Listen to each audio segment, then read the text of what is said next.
வணக்கம். இது வானவில் டிவியின் பென்ஸ் 360 வழங்கும் பேசும் நேரம். பேசும் நேரம். Connecting you with medical experts. பொதுவாகவே பெரியவங்களுக்கு இருமல், மூச்சு திணறல், ஆஸ்துமா மாதிரி நிறைய பிரச்சனைகள் வரும். அதே மாதிரி குழந்தைங்களுக்கும் வரும். இந்த மாதிரி குழந்தைங்களுக்கு வரும்போது பேரண்ட்ஸால் அவங்களை எப்படி ஹேண்டில் பண்ணுறதுன்னு தெரியாமல் நர்வஸ் ஆகி பயப்படுவாங்க. இந்த மாதிரி ஆஸ்துமா பிரச்சனைனா என்ன, அதுக்கு என்னென்ன ட்ரீட்மெண்ட்ஸ் இருக்குது, அவங்களை எப்படி ஹேண்டில் பண்ணுறதுன்றதை பற்றிலாம் பேசதான் இன்னைக்கு நம்ம கூட ஜாயின் பண்ணியிருக்காங்க paediatrician doctor Rashmika ma'am. Hello doctor, எப்படி இருக்கீங்க? நல்லா இருக்கேன். நீங்கள் எப்படி இருக்கீங்க? நான் நல்லா இருக்கேன். ஸோ டாக்டர், இப்போ குழந்தைங்கனாவே ஓடி ஆடி விளாடுறவங்க, அவங்க இந்த மாதிரி விளையாடிட்டு வரும்போது சம்டைம்ஸ் ஈவினிங்கில் இப்போது நைட்லலாம் என்னென்னா ஒரு மாதிரி இருமல் வருது, அப்புறம் மூச்சு ரொம்ப அதிகமாக வாங்குது. இந்த மாதிரி மூச்சு அதிகமாக வாங்குறதால என்னென்ன ப்ராப்ளம்ஸ் அவங்க ஃபேஸ் பண்ணுவாங்க? நார்மலாக மூச்சு வாங்குறது, இருமல் வர்றது நார்மல் காமன் கோல்டு வைரஸ்னாலையும் வரலாம். ஆனால் இந்த மாதிரி நைட்டில் இருமல் நிறைய வருது, இல்லை மூச்சு வாங்குறது, இல்லை உடற்பயிற்சி செய்யும்போது மூச்சு வாங்குறது, இல்லை ஏதாவது ஸ்ட்ரெஸ்ஃபுல்லான ஆக்டிவிட்டி ஏதாச்சும் பண்ணும்போது மூச்சு வாங்குறது, அந்த மாதிரி கண்டினியூஸாக வந்துட்டு இருந்துச்சுன்னா கண்டிப்பாக போய் டாக்டரை பார்க்கணும். ஸோ டாக்டர் எக்ஸாமின் பண்ணும்போது வீசிங் மாதிரி ஏதாவது சிம்டம்ஸ் ஏதாச்சும் இருந்துச்சுன்னா இது யூஸ்வலாக ஆஸ்துமான்ற கேட்டகரியில் வரும். ஸோ யூஸ்வலாக 5 வயசுக்கு கம்மியாக இருக்கிற குழந்தைங்களுக்கு அது நம்ம ஆஸ்துமான்னு லேபிள் பண்ணுறதில்ல. ஸோ 5 வயசு மேலே இருக்கிற குழந்தைங்களுக்கு தான் நம்ம அது ஆஸ்துமான்னு சொல்லுவோம். அது கீழே இருக்கிற குழந்தைங்களுக்கு அது வீசிங்கன்னு சொல்லுவோம். ஸோ அது எதனால் வருதுன்றதை நம்ம கண்டுபிடிக்கணும். டாக்டர், இப்போ நீங்கள் சொன்னீங்க ஆஸ்துமா வரும் அதனால் அப்படின்ட்டு. ஆஸ்துமானா என்ன டாக்டர்? ஆஸ்துமானா குழந்தைங்களுக்கு வர ஒரு அலர்ஜிக் ரியாக்ஷன். அது லங்ஸில் அதில் இருக்க மூச்சு குழாய்கள்லாம் ஒரு சைஸ் கம்மியாகும் நார்மலாக ஆஸ்துமாவில். அதனால் நிறைய சிம்டம்ஸ் வரலாம். ஸோ நார்மலாக வர சிம்டம்ஸ் என்னென்னா, குழந்தைங்க நைட்டில் நிறைய இரும்பிக்கிட்டே இருப்பாங்க, அப்புறம் மூச்சு வாங்குறது நிறைய இருக்கும். அது எப்போ இருக்கும்னா, நார்மலாக உடற்பயிற்சி செய்யும் போதோ, இல்லை வேறு ஏதாச்சும் ஸ்ட்ரெஸ்ஃபுல்லான ஆக்டிவ் செய்யும் போதோ, இல்லை நார்மலாக விளையாடும் போது கூட அது நிறைய மூச்சு வாங்குவாங்க. அதுக்கப்புறம் வீசிங் சிம்டம்ஸ் வரலாம். சம்டைம்ஸ் வீசிங் கேட்க கூட செய்யும். இந்த மாதிரிலாம் சிம்டம்ஸ் இருந்துச்சுன்னா குழந்தைங்கள டாக்டரை கூட்டிகிட்டு போய் காட்டணும். பார்த்துட்டு அவங்களை எக்ஸாமின் பண்ணிவிட்டு அது என்னன்னு பார்த்து அது அப்ரோப்ரியேட்டான ட்ரீட்மெண்ட் எடுக்க வேண்டிய அவசியம் இருக்கும். டாக்டர், இப்போ குழந்தைங்களுக்கு ஆஸ்துமா வரும்னு சொன்னீங்கல்ல, இப்போ யாருக்கெல்லாம் அதிகமாக வர சான்ஸ் இருக்குது? ஸோ யூஸ்வலாக நம்மக்கிட்ட வர குழந்தைங்களில் நாங்கள் ஃபஸ்ட்டு குழந்தை பிறந்து கொஞ்ச நாள்லேயே வர்றது யூஸ்வலாக ஸ்கின் அலர்ஜிஸ். அது எட்டோப்பின்னு சொல்லுவாங்க. ஸோ அந்த எக்ஸிமா இந்த மாதிரி ட்ரை ஸ்கின்லாம் வரும். ஸோ அந்த குழந்தைங்க ஃபஸ்ட்டு ஒரு 1 இயர்க்குள்ளே அந்த குழந்தைங்களுக்கு மோஸ்ட்லி இந்த மாதிரி அலர்ஜிஸ் வரும். அதுக்கு மேலே இருக்கிற குழந்தைங்களுக்கு யூஸ்வலாக ஃபுட் அலர்ஜிஸ் வரும். இப்போ நம்ம நியூ ஃபுட்டெல்லாம் இன்ட்ரடியூஸ் பண்ணும்போது இந்த peanut allergy, milk allergy, egg allergy அதெல்லாம் ஒரு வயசு மேலே இருக்கிற குழந்தைங்களுக்கு நிறைய வரும். அதுக்கு மேலே ஒரு 5 to 7 இயர்ஸ் அந்த மாதிரி இருக்கிற குழந்தைங்களுக்கு மோஸ்ட்லி அலர்ஜிக் ரைனைட்டிஸ்ன்னு ஒன்று இருக்குது. அப்படின்னா காலையில் எழுந்திரிச்சோடனே மூக்கு ஒழுகிறது, அதுக்கப்புறம் ஸ்னீஸ் பண்ணுறது, இந்த மாதிரி கண்டினியூஸாக சிம்டம்ஸ் இருந்துச்சுன்னா அவங்களுக்கு அலர்ஜிக் ரைனைட்டிஸ் சொல்லுவோம். அவங்களுக்கு வரதுக்கும் நிறைய சான்ஸ் இருக்குது. அதுக்கப்புறம் ஆஸ்துமா. ஸோ இந்த ஆஸ்துமா வரதுக்கு நிறைய சான்ஸ் இருக்குது. ஸோ யூஸ்வலாக இது என்ன சொல்லுவோம்னா அலர்ஜிக் மார்ச் இல்லை ஏட்டோபிக் மார்ச்னு இதை சொல்லுவோம் நம்ம. ஸோ இந்த மாதிரி சிம்டம்ஸ் குழந்தை பிறந்து கொஞ்ச நாள்லேயே அவங்களுக்கு இந்த மாதிரி ட்ரை ஸ்கின் வரதோ, இல்லை ஃபுட் அலர்ஜிஸ் நிறைய இருக்கிற குழந்தைங்களுக்கு அவங்க பேரண்ட்ஸ் கிட்ட நாங்கள் சொல்லுவோம், இந்த மாதிரி அவங்களுக்கு ஃபர்தராக அலர்ஜிஸ் வரதுக்கும் நிறைய சான்சஸ் இருக்குது. ஸோ ஏதாச்சும் சிம்டம்ஸ் இருந்துச்சுன்னா உடனே நீங்கள் டாக்டரை பார்க்கணுன்னு நாங்கள் சொல்லுவோம். இப்போது குழந்தைங்களுக்கு எந்த ஏஜில் நம்ம ஆஸ்துமா இருக்குன்னு நம்மளால் கண்டுபிடிக்க முடியும் டாக்டர்? சின்ன குழந்தைங்களுக்கு 1 வயசு மேலே இருக்கிற குழந்தைங்களுக்குலாம் கூட வீஸ்ன்றது நார்மலாக இருக்கும். ஆனால் அந்த less than 5 இயர்ஸில் மோஸ்ட் காமன் காஸ் எதனால் அவங்களுக்கு அது மாதிரி வருது அப்படின்னா வைரல் இன்ஃபெக்ஷன்ஸாக இருக்கும். அது எப்படி வரும்னா அவங்களுக்கு இருமல் வர்றது, மூக்கொழுகிறது அந்த மாதிரி தான் வருவாங்க ஃபஸ்ட்டு இனிஷியலாக. அதுக்கப்புறம் கொஞ்ச நேரம் நம்ம எக்ஸாமின் பண்ணி பார்க்கும்போது அவங்களுக்கு வீஸ் வரலாம். இந்த மாதிரி வைரல் இன்ஃபெக்ஷனால் வர வீஸை நம்ம எபிசோடிக் வைரல் வீஸ்ன்ற ஒரு டேர்மில் சொல்லுவோம். இதுவே இந்த வைரல் இன்ஃபெக்ஷன்ஸ் ப்ளஸ் இந்த அலர்ஜன்ஸ்னால வர்றது, அப்புறம் வேறு ஸ்மோக்கு, இந்த டஸ்ட், இந்த மாசுபடு, இந்த காற்று இதெல்லாம் சுவாசிக்கும் போது வர்றதை நம்ம மல்டி ட்ரிகர் வீஸ்ன்னு சொல்லுவோம். ஸோ இது 5 வயசு கம்மியாக இருக்கிற குழந்தைங்களுக்கு இந்த மாதிரி நம்ம டேர்ம் வைப்போம். அதுவே 5 வயசு மேலே இருக்கிற குழந்தைங்களுக்கு ஆஸ்துமா அப்படின்ற ஒரு டேர்மில் நம்ம சொல்லுவோம். பட் ஆனால் அவங்களுக்கு வர இந்த அலர்ஜன்ஸ் ட்ரிகர்ஸ் எல்லாமே ஒரே மாதிரி தான் இருக்கும். ஸோ அதெல்லாம் நம்ம என்னன்னு பார்க்கணும். இப்போ நீங்கள் ட்ரிகர்ஸ்ன்னு சொன்னீங்கல்ல, அந்த ட்ரிகர்ஸ்லாம் என்னென்னு சொல்ல முடியுமா? ஸோ நிறைய ட்ரிகர்ஸ் இருக்குது. ஸோ நம்ம என்விரான்மெண்டல் ட்ரிகர்ஸ், நம்ம சுற்றுச்சூழலில் இருக்கிற ட்ரிகர்ஸ் என்னென்னா காமனாக நம்மளுக்கு நம்ம சிட்டிஸில் யூஸ்வலாக ஸோ நிறைய டஸ்ட் பொல்யூஷன் இருக்குது, ஸ்மோக்கு, கட்டுமான பணி நிறைய பண்ணுறாங்க, கன்ஸ்ட்ரக்ஷன் சைட். ஸோ இது சுற்றி இருக்கிற குழந்தைங்களுக்கு இவங்களுக்குலாம் நிறைய இந்த மாதிரி ஆஸ்துமா வரும். மெயினாக இதில் என்னன்னா சிட்டிஸில் இருக்கிற குழந்தைங்களுக்கு இந்த ரூரல் பிளேஸில் இருக்கிற குழந்தைங்களை விட அதிகமாக நம்மளுக்கு ஆஸ்துமா வரதை நம்ம பார்க்குறோம். அதுவும் இல்லாமல் போலன்னு சொல்லிட்டு இந்த பூக்கள்ல இருந்து வர்றது, ஸோ அதெல்லாம் வந்து ஒரு சீசனில் கொஞ்சம் அதிகமாக வரும். அதெல்லாமே காற்றில் நிறைய இருக்கும்போது அதனாலையுமே வந்து நம்மளுக்கு நிறைய வந்து அலர்ஜி அண்ட் ஆஸ்துமா இதெல்லாம் வரதுக்கு நிறைய சான்சஸ் இருக்குது. இல்லைன்னா இண்டஸ்ட்ரீஸ் பக்கத்தில் இருக்கிறாங்க அப்படின்னா அவங்களுக்கு அடிக்கடி வரதுக்கு நிறைய சான்சஸ் இருக்குது. ஸோ இதெல்லாம் வந்து சுற்றுச்சூழல் மாசு அதனால வர அலர்ஜிஸ்.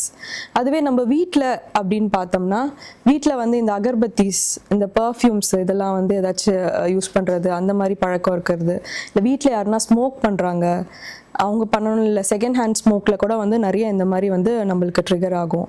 இல்லைன்னா வீட்டில் வந்து நிறைய டஸ்ட் இருக்குது, ஸோ ஒழுங்காக க்ளீன் பண்ணல அப்படிலாம் இருந்துச்சுன்னா கூட நிறைய நம்மளுக்கு வந்து இந்த ஆஸ்துமா வரும்.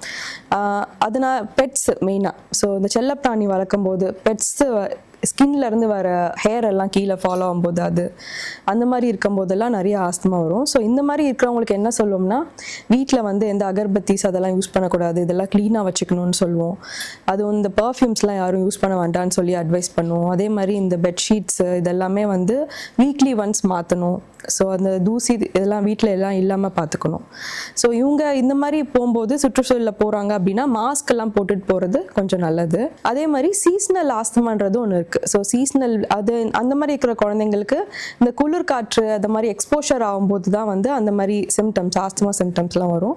ஸோ அந்த டைமில் என்ன பண்ணுவோம்னா நல்லா காதெல்லாம் மூடிக்கிட்டு அவங்க வந்து ஃபுல்லாக ப்ரொடெக்டடாக வெளியில் போகணுன்னு சொல்கிறது நாங்கள் அட்வைஸ் பண்ணுவோம். டாக்டர், அது மாதிரி இப்போ நீங்கள் ஃபுட் அலர்ஜிஸ்லாம் சொன்னீங்க, ஆனால் குழந்தைங்களுக்கு வந்து இந்த ஃபுட் அண்ட் லைஃப் ஸ்டைல்னால ஆஸ்துமா எந்த அளவுக்கு வர சான்ஸ் இருக்குது, அது அவங்களை எந்த அளவுக்கு பாதிக்கும்? ஸோ அந்த ஃபுட் அலர்ஜிஸ் இருக்கிற குழந்தைங்களுக்கு ஃபஸ்ட்டே தெரியும். நம்ம எதாவது ஃபுட்டு கொடுக்கும்போது அவங்களுக்கு வந்து அலர்ஜிஸ் இந்த சிம்டம்ஸ் எப்படி வரும்னா ஸ்கின்ல வந்து ஏதாச்சும் அலர்ஜிக் ரேஷ் வரலாம், இல்லை மூச்சு விடுறதுக்கு கஷ்டமாக இருக்கலாம். ஸோ இதெல்லாமே வந்து மோஸ்ட் காமனாக இருக்கும். ஏதாச்சும் ஃபுட் சாப்பிட்டதுக்கு அப்புறம் வந்துச்சு. ஃபார் எக்ஸாம்பிள் நான் சொன்ன மாதிரி egg, peanut, sometimes seafood allergy இதெல்லாமே கூட இருக்கும். ஸோ இந்த மாதிரி இருக்கிற குழந்தைங்களுக்கு இந்த அலர்ஜன்ஸை அவாய்ட் பண்ணணும். ஸோ இதை அவாய்ட் பண்ணாதான் வந்து அந்த சிம்டம்ஸ் வந்து திரும்ப திரும்ப வராது. அதே மாதிரி இப்போ இருக்கிற காலகட்டத்தில் நிறைய ஜங்க் ஃபுட் எல்லாம் சாப்பிட்றதுனால குழந்தைங்களுக்கு இந்த ஒபிசிட்டிலாம் ரொம்ப காமனாக இருக்குது. ஸோ ஒபிசிட்டினால வந்து 2 ப்ராப்ளம்ஸ் இருக்குது. ஒன்று வந்து ஒரு 30 to 50% வந்து ஆஸ்துமா வரத்துக்கு நிறைய சான்சஸ் இருக்குது. ஏன்னா ஒபிசிட்டியுமே வந்து ஒரு ஸ்டேட் ஆஃப் இன்ஃப்ளமேஷன் சொல்லுவாங்க. ஸோ பாடியில் அந்த இன்ஃப்ளமேஷன் இருக்கிறதுனால இந்த ஏர்வே இன்ஃப்ளமேஷனுமே நிறைய வரும். ஸோ அதனால வந்து அந்த குழந்தைங்களுக்கு நிறைய ஆஸ்துமா வரத்துக்கு நிறைய சான்சஸ் இருக்குது. அதே மாதிரி ஆஸ்துமா வந்த குழந்தைங்க, ஒபீஸ் குழந்தைங்களுக்கு வந்து இந்த கண்ட்ரோல் பண்ணுறது ரொம்ப கஷ்டமாக இருக்கும். ஸோ அவங்க எடுக்கிற மெடிகேஷன்ஸ்லாம் அவங்களுக்கு நிறைய தேவைப்படலாம், நீண்ட காலம் தேவைப்படலாம். ஸோ இதெல்லாமே நம்ம அவாய்ட் பண்ணோம்னா ஃபஸ்ட்டு நம்ம இந்த ஜங்க் ஃபுட் சாப்பிட்றது இதெல்லாம் வந்து கொஞ்சம் அவாய்ட் பண்ணி இந்த ஒபிசிட்டிலாம் அவாய்ட் பண்ணோம்னா வந்து குழந்தைங்களுக்கு இன்னும் கொஞ்சம் வாழ்க்கை மேம்படும். அதே மாதிரி இப்போ குழந்தைங்க வந்து நிறைய விளையாடுவாங்க. இப்போது ஆஸ்துமா இருக்க குழந்தைங்களால விளையாட முடியுமா? ஓடி ஆடி அப்புறம் எக்ஸசைஸ்லாம் பண்ண முடியுமா அவங்களால? பண்ணலாம். ஆஸ்துமா இருக்கிற குழந்தைங்களால விளையாடவும் முடியும், ஓடியாடவும் முடியும். பட் அவங்க வந்து ஆஸ்துமா கண்ட்ரோலில் இருக்கணும். ஸோ நம்ம கொடுக்குற மெடிகேஷன்ஸை, இன்ஹேலர்ஸோ என்னமோ வீட்டில் கொடுக்கறத அவங்க கரெக்டாக ஃபாலோ பண்ணணும். இந்த அலர்ஜன்ஸ் என்ன, இந்த ட்ரிகர்ஸ் என்னன்னு சொல்கிறது அதெல்லாம் வந்து அவங்க அவாய்ட் பண்ணணும். இதெல்லாம் பண்ணாங்கன்னா குழந்தைங்க வந்து விளையாடலாம். பட் ஆனால் அவங்க நார்மல் குழந்தைங்கள அளவுக்கு விளையாட முடியுமா அப்படின்றது கிடையாது. ஸோ அவங்களால எவ்வளோ விளையாட முடியும் ஒரு லிமிட் இருக்கும். ஸோ அந்த லிமிட் வரைக்கும் அவங்க விளையாடலாம். பட் இதனால அவங்களுக்கு பண்ணுறதால அது வந்து அதிகமாகுது. இப்போ நான் முன்னாடியே சொன்னேன் இல்லைங்களா, ஸோ அந்த மாதிரி ஃபஸ்ட்டு அதுக்கு அறிகுறிகள் என்னன்னு சொல்லும்போது இந்த மாதிரி எக்ஸசைஸ் பண்ணும்போது அந்த மாதிரிலாம் வரும் ஆஸ்துமா, அந்த மாதிரி வீசிங் வரும்னு சொல்லிட்டு. ஸோ இந்த மாதிரி சிம்டம்ஸ் ரொம்ப அதிகமாகுது அப்படின்னா அதுக்கேற்ற போல் ட்ரீட்மெண்ட் எடுத்து ஆஸ்துமாவை கண்ட்ரோலில் வச்சுருந்தாங்கன்னா அவங்களால ரெகுலர் ஆக்டிவிட்டீஸை பண்ண முடியும். இப்போ இந்த ஆஸ்துமா வந்து அவங்க வளர வளர கம்மி ஆகுமா, க்யூர் ஆகுமா? ஆஸ்துமா வந்து இப்போ நார்மலாக இந்த டயபெட்டிஸ் அந்த மாதிரிலாம் ஆஸ்துமாவுமே வந்து நீண்ட காலம் இருக்கிற ஒரு வியாதி. ஸோ இது வந்து நம்ம கம்மி பண்ணலாம். ஸோ இப்போ சின்ன குழந்தைங்களுக்கு நிறைய ட்ரிகர்ஸ் இருக்குது அப்படின்றது, அடிக்கடி இரும்பல் சளி வர்றது, இல்லை அடிக்கடி இந்த எக்ஸ்போஷர் ஆகிறது, இதனால குழந்தைங்களுக்கு சின்ன வயசில் என்ன ஆகும்னா அடிக்கடி வர ஆரம்பிக்கும். அதுவே குழந்தைங்க வளர வளர இந்த ஆஸ்துமா சிம்டம்ஸ்லாம் வந்து 100% க்யூர் ஆகாது. ஸோ அது என்ன ஆகும்னா திரும்பவும் அவங்க அந்த அலர்ஜன்ஸ், அந்த எக்ஸ்போஷர் இருந்துச்சு அப்படின்னா அவங்களுக்கு வந்து வரத்துக்கு வாய்ப்பு இருக்குது. பட் குறையும். வளர வளர ஆஸ்துமா வந்து குறையும். இப்போ இந்த ஆஸ்துமாவை கண்ட்ரோல் பண்ணாததால அவங்களோட அதான் வளர்ச்சி அண்ட் படிப்பு வந்து எந்த அளவுக்கு பாதிக்கும் மேம்? கண்டிப்பாக அவங்களோட வளர்ச்சியும் படிப்பும் பாதிக்கும். எப்படின்னா இந்த ஆஸ்துமா கண்ட்ரோலில் இல்லைன்னா அவங்க நம்மக்கிட்ட வரும்போதே வந்து ரொம்ப சிவியரான சிம்டம்ஸோடு வருவாங்க. ஸோ அந்த மாதிரி வரவங்க வந்து ஹாஸ்பிட்டலில் அட்மிட் பண்ணி தான் ட்ரீட்மெண்ட் கொடுக்குற மாதிரி இருக்கும். இப்போ ஹாஸ்பிட்டல் அட்மிட் பண்ணி ட்ரீட்மெண்ட் கொடுக்கணும்னா அவங்களால ஸ்கூல்லாம் ஒழுங்காக அட்டென்ட் பண்ண முடியாது. ஸோ அதனால அவங்க படிப்பு கண்டிப்பாக பாதிக்கும். இதுவே கண்ட்ரோல் ஆகலைன்னா அடிக்கடி இந்த மாதிரி வரதுக்கு சான்சஸ் இருக்குது. அவங்க வளர்ச்சி எப்படி பாதிக்கும்னா உடம்பு சரியாமல் இருக்கும்போது நார்மலாக சாப்பிட்றது கம்மியாகும். ஸோ அது மாதிரி அவங்க சாப்பிட்றதெல்லாம் கம்மியாகும் போது கூட அவங்க வளர்ச்சி பாதிக்கும். ஸோ இப்போ நார்மலாக குழந்தை வந்து வளரும் போது இவ்வளோ ஹைட் இவ்வளோ வெயிட் இருக்கணும்னு சொல்லிட்டு நாங்கள் பார்ப்போம். அடிக்கடி அட்மிட் ஆகிற குழந்தைங்க இந்த ஆஸ்துமாவால் அடிக்கடி சிம்டம்ஸ் இருக்கிற குழந்தைங்களால ஒழுங்காக சாப்பிட முடியாது. அந்த மாதிரி இருக்கும்போது அவங்க அந்த அடிக்குவேட் ஹைட் அண்ட் வெயிட் வர மாட்டாங்க. ஸோ அதுவுமே அவங்க வளர்ச்சியை பாதிக்கும். டாக்டர், அது மாதிரி இப்போ வீட்டில் அப்பாக்கோ இல்லை அம்மாக்கோ யாருக்காவது ஆஸ்துமா இருந்தால் அது குழந்தைங்களுக்கு வர சான்ஸ் இருக்கா? அப்படி இல்லைன்னா வேற யாருக்காவது இருக்குது, அது அவங்களுக்கு ஸ்ப்ரெட் ஆகுமா? ஸோ வீட்டில் அம்மாக்கோ அப்பாக்கோ ஆஸ்துமா இருந்துச்சுன்னா குழந்தைங்களுக்கு வரதுக்கு சான்ஸ் இருக்குது. பட் அது வந்து கண்டிப்பாக அம்மா அப்பாவுக்கு இருக்கிறதுனால குழந்தைக்கு வரணும்னு அவசியம் கிடையாது. அவங்களுக்கு அந்த அலர்ஜிக் டெண்டன்சி இருந்தால் மட்டும் தான் அவங்களுக்கு வரும். பட் ஹெரிடிட்ரியாக வந்து நிறைய சான்சஸ் இருக்குது. ஸோ அது ஒரு ரிஸ்க் ஃபேக்டர். ஃபேமிலி ஹிஸ்ட்ரி இருந்துச்சுன்னா அது ஒரு ரிஸ்க் ஃபேக்டர்னு சொல்லுவோம். அதே மாதிரி ஆஸ்துமா வந்து பரவாது. ஸோ இப்போ நார்மலாக வைரல் இன்ஃபெக்ஷன் அந்த இன்ஃபெக்ஷன்லாம் வந்து வீட்டில் இருக்கிறவங்களுக்கு பரவும். பட் ஆஸ்துமா வந்து பரவாது. பட் வைரல் இன்ஃபெக்ஷன் பரவுனதுனால வந்து ஆஸ்துமா ஏதாவது சிம்டம்ஸ் வரதுக்கு சான்சஸ் உண்டு. பட் இது வந்து கண்டேஜியஸ் கிடையாது. அது மாதிரி இப்போ இருமல் வீசிங் இருந்தால் ஆஸ்துமான்றோம்ல, அது இல்லாமல் ஆஸ்துமா வர சான்ஸ் இருக்கா? இருமல் வீசிங் இதெல்லாம் வந்து காமன் அறிகுறிகள். ஸோ மோஸ்ட் டைம் என்ன சொல்லுவாங்கன்னா நைட் டைமில் வந்து இருமல் அதிகமாக இருக்குது, இல்லை வீசிங் இருக்குது, இல்லை மூச்சு வாங்க கஷ்டமாக இருக்குது, இதெல்லாம் வந்து ஆஸ்துமா அறிகுறிகள். ஆனால் வீசிங் இல்லாமலுமே வந்து ஆஸ்துமா வந்து வரலாம். அது வந்து காஃப் வேரியன்ட் ஆஸ்துமான்னு சொல்லுவாங்க. ஸோ எங்ககிட்ட சில குழந்தைங்க என்ன வருவாங்கன்னா கண்டினியூஸாக வந்து காஃப் பண்ணிக்கிட்டே இருக்காங்க, அதுவும் மோஸ்ட்லி நைட் டைமில் காஃப் பண்ணிக்கிட்டே இருக்காங்க அப்படின்னு சொல்லுவாங்க. ஸோ அந்த மாதிரி இருக்கிற குழந்தைங்களுக்கு இப்போ நார்மலாக நம்ம காஃப் கொடுக்குற மெடிசன்ஸ் கொடுத்தா வந்து அவங்க வந்து ரெஸ்பாண்ட் ஆக மாட்டாங்க. பட் அவங்களுக்கு நம்மளுக்கு ஆஸ்துமா கொடுக்குற மெடிகேஷன்ஸ் கொடுத்தா தான் வந்து அவங்க ரெஸ்பாண்ட் ஆவாங்க. ஸோ இதனால அவங்க என்ன சொல்லுவோம்னா காஃப் வேரியன்ட் ஆஸ்துமான்னு சொல்லுவோம். டாக்டர், அது மாதிரி இப்போ ஒரு குழந்தைக்கு சிவியராக ஆஸ்துமா இருக்குன்னா அது நம்மளால எப்படி தெரிஞ்சுக்க முடியும் டாக்டர்? ஸோ நார்மலாகவே ஆஸ்துமா இருக்கிற குழந்தைங்க வீட்டில் அம்மா அப்பாக்கெலாம் நாங்கள் என்ன சொல்லுவோம் அப்படின்னா, இன்கேஸ் குழந்தைங்களுக்கு தொடர்ந்து காஃப் வந்துக்கிட்டே இருக்குது, இல்லைன்னா ரொம்ப மூச்சு வாங்குறாங்க. ஸோ மூச்சு வாங்கும் போது அவங்களால ஒழுங்காக பேசக்கூட முடியாது. ஸோ அந்த அளவுக்கு அவங்க மூச்சு வாங்குறாங்க. இல்லை செஸ்ட் இன் ட்ராயிங் சொல்லுவோம். ஸோ உள்ள செஸ்ட் வந்து உள்ளே போயிட்டு வருது. இல்லைன்னா வந்து கொஞ்சம் குழந்தைங்களுக்கு ரொம்ப சிவியர் ஆயிடுச்சுன்னா அவங்களுக்கு வந்து கொஞ்சம் அன்கான்ஷியஸ் கூட ஆகலாம். ஸோ அந்த லெவலில் கூட ஆவாங்க. இல்லை வந்து அவங்க வாய் இல்லைலாம் வந்து சைனோசிஸ்ன்னு சொல்லுவோம். அது வந்து ப்ளூயிஷ் டிஸ்கலரேஷன் ஆகும். லிப்ஸ் எல்லாம் வந்து ப்ளூ ஆகலாம். இல்லை ரொம்ப சின்ன குழந்தைங்களுக்கு கை கால்லாம் கூட ப்ளூ ஆகலாம். ஸோ இந்த மாதிரிலாம் சிம்டம்ஸ் இருக்குது குழந்தைங்களுக்கு அப்படின்னா அவங்க உடனே வந்து ஹாஸ்பிட்டலுக்கு கூட்டிகிட்டு வரணும். இதை என்ன சொல்லுவோம்னா அக்யூட் எக்ஸாஜரேஷன் ஆஃப் ஆஸ்துமா இல்லை அக்யூட் சிவியர் ஆஸ்துமான்னு சொல்லுவோம். ஸோ இந்த மாதிரி வர குழந்தைங்களில் வந்து நம்ம பார்த்தோம்னா அவங்க மூச்சு வாங்குறது ரெஸ்பிரேட்டரி ரேட்டுன்னு சொல்லுவோம். ஸோ அது வந்து நார்மல் ஒரு குழந்தைங்களுக்கு ஏஜ் வைஸ் வந்து ரெஸ்பிரேட்டரி ரேட் மாறும். ஸோ இந்த குழந்தைங்களுக்கு நிறைய வந்து அவங்க ரெஸ்பிரேட்டரி ரேட் அதிகமாக இருக்கும். அதே மாதிரி இந்த பிளட்டில் எவ்வளோ ஆக்சிஜன் இருக்குன்னு பார்க்கறதுக்காக நம்ம மிஷின் வச்சு செக் பண்ணுவோம். அது செக் பண்ணும்போது இந்த மாதிரி இருக்கிற குழந்தைங்களுக்கு நார்மலாக 94% மேலே இருக்கணும். அது அதுக்கு விட குறைவாக இந்த மாதிரி இருக்கிற குழந்தைங்களுக்கு வரும்.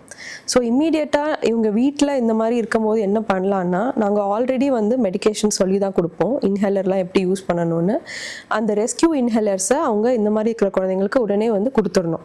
ஸோ அதுவும் கொடுத்துட்டு அதுக்கப்புறமே சரியாகலைன்னா அவங்க உடனே ஹாஸ்பிட்டல் கூட்டிகிட்டு வர வேண்டியதாக இருக்கும். ஏன்னா இந்த மாதிரி ட்ரீட்மெண்ட் வந்து சிவியராக இருக்கும்போது பண்ணலைன்னா இது வந்து காம்ப்ளிகேஷன்ஸ் வந்து கொஞ்சம் சிவியராக இருக்கும் குழந்தைங்களுக்கு. இப்போ இந்த மாதிரி ஆஸ்துமா இருக்க குழந்தை வந்து எப்போ அடிக்கடி செக்அப் போகணுமா எப்படி? கண்டிப்பாக வந்து ஆஸ்துமா இருக்கிற குழந்தைங்களுக்கு டாக்டர் சொல்லுவாங்க எப்போ திரும்ப செக்அப் வரணும்னு சொல்லிட்டு ஒரு டைம் பீரியட் கொடுத்துருப்பாங்க. நீங்கள் 1 மாதத்தில் வரணும், இல்லை 2 மாதத்தில் வரணும், இல்லை 2 வாரத்தில் வரணும்னு. ஏன்னா அந்த குழந்தைங்கள் வந்து நம்ம மெடிகேஷன்ஸோட தான் வீட்டுக்கு அனுப்பிச்சிருப்போம். ஸோ அந்த இன்ஹேலர்ஸ் வந்து அவங்க எப்படி யூஸ் பண்ணுறாங்க, அவங்களுக்கு வந்து சிம்டம்ஸ் குறைஞ்சிருக்கா இன்ஹேலர்ஸ் யூஸ் பண்ணதுக்கப்புறம், அவங்க இன்ஹேலர்ஸ் யூஸ் பண்ணுற டெக்னிக்லாம் சரியா, இந்த நம்ம கொடுக்குற மெடிசன்ஸ் வந்து அவங்களுக்கு வேலை செஞ்சுருக்கா, நைட் டைம் காஃப் கம்மியாக இருக்கா, அவங்களால வந்து ரெகுலர் ஆக்டிவிட்டீஸ்லாம் பண்ண முடியுதா, இல்லை ஸ்கூலுக்கு ஒழுங்காக போக முடியுதா, இதெல்லாமே வந்து நம்ம ஆஸ்துமா ஆக்ஷன் பிளான்னு சொல்லிட்டு நம்ம ஒரு புக்லெட் கொடுப்போம். அதில் வந்து இருக்கும். ஸோ அதில் வந்து பார்த்துட்டு எவ்வளோ வந்து அவங்களுக்கு எத்தனை வாட்டி இந்த மாதிரி சிம்டம்ஸ் வந்தது, நம்ம எத்தனை வாட்டி அவங்க மெடிசன்ஸ் யூஸ் பண்ண வேண்டியிருக்கு, ஸோ அந்த மெடிசன்ஸ் வந்து எவ்வளோ ஃப்ரீக்வெண்ட்டாக யூஸ் பண்ணுறாங்க அதெல்லாம் வந்து அவங்க எழுதிட்டு வரணும். ஸோ எழுதிட்டு வந்துட்டு நம்ம ஹாஸ்பிட்டலில் வந்து காட்டும்போது இந்த மெடிசன்ஸ்லாம் வேலை செய்தா இல்லையா, இல்லை எக்ஸ்ட்ராவாக அவங்களுக்கு அவங்களுக்கு எதாவது மெடிசன்ஸ் தேவைப்படுதா, ஆஸ்துமா கண்ட்ரோலில் இருக்கா இல்லையா நம்ம பார்க்கலாம். ஸோ இது ஒன்று. அதுவும் இல்லாமல் சின்ன குழந்தைங்களுக்கு பெரியவங்க மாதிரி கிடையாது. ஸோ ஆஸ்துமாக்கு நம்ம கொடுக்குற மெடிகேஷன் அந்த இன்ஸ்ட்ருமெண்ட்ஸ்லாம் டெக்னிக் வந்து ரொம்ப இம்பார்ட்டண்ட். அவங்க அந்த டெக்னிக் ஒழுங்காக யூஸ் பண்ணலனாலுமே வந்து நம்ம சிவியாரிட்டி வந்து குறையாது, அடிக்கடி திரும்ப வரா மாதிரி இருக்கும்.